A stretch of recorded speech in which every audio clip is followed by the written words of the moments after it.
Hello friends, आप लोगों की सबसे ज़्यादा डिमांड थी इस वीडियो की कि सर लॉ के आंसर्स किस तरीके से लिखने हैं। तो देखिए, लॉ के आंसर्स में कुछ नई चीज़ नहीं होती। एक नॉर्मल तरीके से आपको लॉ के आंसर्स लिखने होते हैं, लेकिन हाँ, कुछ बातों का हमें ध्यान रखना होता है जो मैं आपके साथ डिस्कस करूंगा एक एक करके। सबसे पहली चीज़, जब आप लॉ के आंसर्स लिख रहे हैं तो उस बच्चों के पूछते हैं कि सर क्या सेक्शन नंबर कोट करने ज़रूरी है, उसके बिना नंबर नहीं मिलेंगे। ऐसा कुछ भी नहीं है।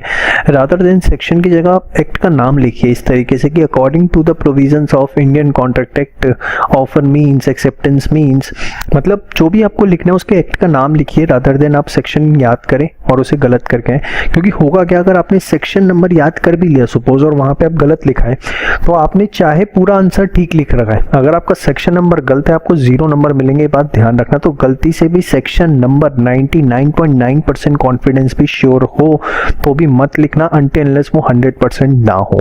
और कोई आप अगर लिख भी आओगे तो उससे आपको कोई स्पेसिफिक एज या बेनिफिट नहीं मिलने वाला, क्योंकि इसकी कोई रिक्वायरमेंट ही नहीं होती है। तो पहली चीज, जब भी आप आंसर्स लिख रहे हैं तो आपको ऐसे लिखना है according to the provisions of जो भी एक्ट है। सेकंड चीज, क्या केस स्टडी याद रखनी होती है। तो देखिए, जब आपने मेरा कोर्स किया तो मैंने आपको जगह जगह बताया कौन सी केस स्टडी के नाम याद रखने और कौन सी नहीं रखने।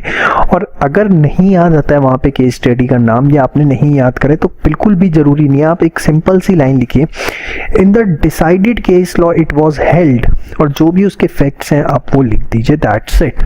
और कुछ आपने नाम वाम नहीं याद करा या आपने इंपॉर्टेंट केस स्टडीज का भी नाम याद नहीं करा, वहां पे ऑन द स्पॉट याद करके गए, भूल गए, आपको सिंपल सी एक लाइन लिखनी, in the decided case law it was held, और जो भी फैक्ट है सीधे वो लिख दीजिए, कोई आपका नंबर नहीं कटेगा। पॉइंट नंबर 3, आप लॉ के अंदर कोशिश करिए कि टेक्निकल वर्ड्स यूज हो rather than the general word. जैसे कुछ एग्जांपल मैंने समझाने के लिए लिए हैं यहाँ पर। जैसे आपको लिखना है अमाउंट, पैसों की कोई बात लिखनी है तो अमाउंट की जगह कोशिश करिए कंसिडरेशन लिखा जाए। देखिए, ये वो चीज़ें जो हमें पता होती हैं, कुछ नई चीज़ें याद नहीं करनी, लेकिन हम लिखते हुए इन बातों का ध्यान नहीं रखते।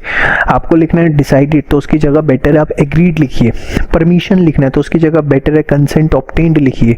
ऑर्गेनाइजेशन लिखना है उसकी जगह बेटर है एंटिटी या फर्म लिखिए। टोल्ड लिखना है तो लिखिए ऑफर्ड या एक्सेप्टेड। चेंजेस लिखना है तो आप लिखिए ऑल्ट्रेशन, या विल लिखना है तो उसकी जगह शेल या मे। मैंडेटरी है तो शेल और ऑप्शनल है तो मे। तो कोशिश करिए कि जो लॉ के टेक्निकल वर्ड्स हैं वो यूज किए जाएं rather than the general words. और ये सिर्फ आपकी राइटिंग प्रैक्टिस से आ सकते हैं। आप सोचें कि आप यहाँ पर सीधे याद रखें और सीधे जाके एग्जाम के अंदर ही पेपर अटेम्प्ट करें, ऐसा नहीं है। इसके लिए मैं हमेशा एडवाइस करता हूँ कि जो भी टॉपिक आप पढ़ते जा रहे हैं टॉपिक टू टॉपिक लिख के जरूर देखिए। अटेम्प्ट के बच्चे जो शुरुआत कर रहे हैं या जिन पे सफिशिएंट टाइम है वो टॉपिक टू टॉपिक जो है वो प्रैक्टिस करें। इससे एक डेवलपमेंट होगा लॉ लिखने का, और उसमें सिर्फ आपको ये ध्यान रखना है कि टेक्निकल वर्ड्स का यूसेज करना है, जनरल वर्ड्स का वही यूसेज आपको अवॉइड करना है, ठीक है।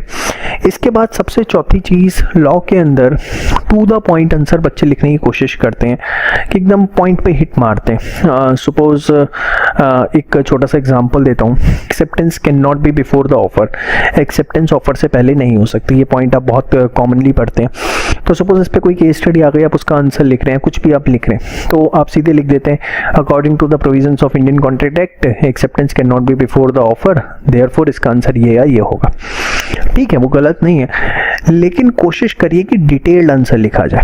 कि जब आप एक्सेप्टेंस ऑफर की बात ही कर रहे हैं तो एक्सेप्टेंस की डेफिनेशन, ऑफर की डेफिनेशन आप उसके अंदर लिखें कि ऑफर होता क्या है, एक्सेप्टेंस क्या हो। लेकिन ये बात ध्यान रखिएगा, टाइम एबिलिटी को ध्यान रखना है। Let us take an example, आपका 100 मार्क्स का पेपर है, टोटल आपके पास 180 मिनट्स हैं।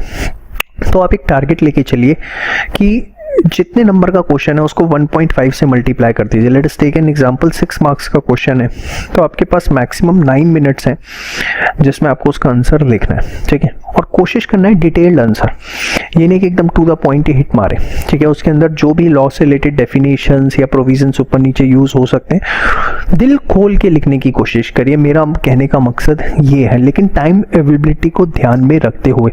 इतना भी मत दिल खोल देना कि पता लगे सिर्फ 100 की जगह आपका 50 का ही पेपर हुआ।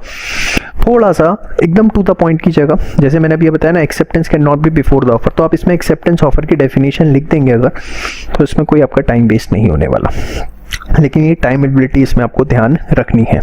प्लीज़ मेरी इस बात को किसी भी तरीके से नेगेटिव सेंस में मत समझिए कि डिटेल्ड आंसर नहीं लिखेंगे तो मार्क्स नहीं मिलेंगे या लाइक दैट, ऐसा कुछ नहीं। मैं कह रहा हूँ कि सिर्फ कोशिश करिए प्रोविजंस जब आप लिखते हैं एकदम स्पेसिफिक ना लिखें, थोड़ा सा उसे प्लस माइनस उसके अंदर जो चीज़ें यूज़ हो रही हैं बैकग्राउंड जो है वो थोड़ा सा उसे यूज़ करें, बट टाइमेबिलिटी पूरी उसमें आपको ध्यान रखनी है। और कैसे, वो मैंने आपको बताया। फिर बात आती है कि सर केस स्टडीज़ का जब हम आंसर लिख रहे हैं तो किस तरीके से लिखें। देखिए केस स्टडीज़ के जब आप आंसर लिख रहे हैं तो 5 पॉइंट्स उसमें ध्यान रखिए। सबसे पहली चीज़, क्या जो भी एक्ट है उसका आपने उसमें जो रेलिवेंट प्रोविज़न है वो मेंशन किया है। पॉइंट नंबर 2, अगर उसमें कोई केस स्टडी यूज़ हो रही है तो वो आपने मेंशन करी है। पॉइंट नंबर 3, जो भी आपके पास क्वेश्चन में फैक्ट गिवन है वो एज इट इज़ आपने आंसर्स में लिखे हैं या नहीं। बच्चे सोचते हैं कि वो नहीं लिखने होते, बट जो क्वेश्चन में फैक्ट्स हैं एज इट इज वो 3-4 लाइनें जो भी होती हैं वो आपको एज इट इज जरूर लिखनी है।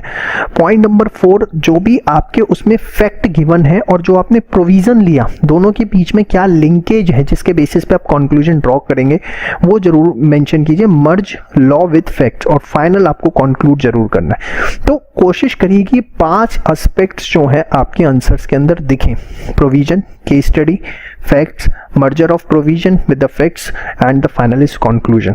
तो जनरली होता क्या है, अगर आप सबके लिए एक एक छोटा छोटा पैराग्राफ भी बनाते हैं तो मिनिमम 4 पैराग्राफ्स तो बनेंगे ही, 1 2 3 4, और अगर केस स्टडी भी हुई उससे रिलेटेड तो 5 पैराग्राफ्स आपके बन जाएंगे। ठीक है, तो इस तरीके से हमें एक केस स्टडी का आंसर प्रेजेंट करना होता है। और बाकी घबराइए किसी तरीके से नहीं कि लॉ के अंदर कुछ बहुत टेक्निकल चीज़ें लिखनी है। आप बस ये मेरी छोटी सी बातें जो हैं ये आप ध्यान रखिए, इससे ज़्यादा लॉ में कुछ भी अलग नहीं है। अल्टीमेटली एक नॉर्मल सा पेपर है।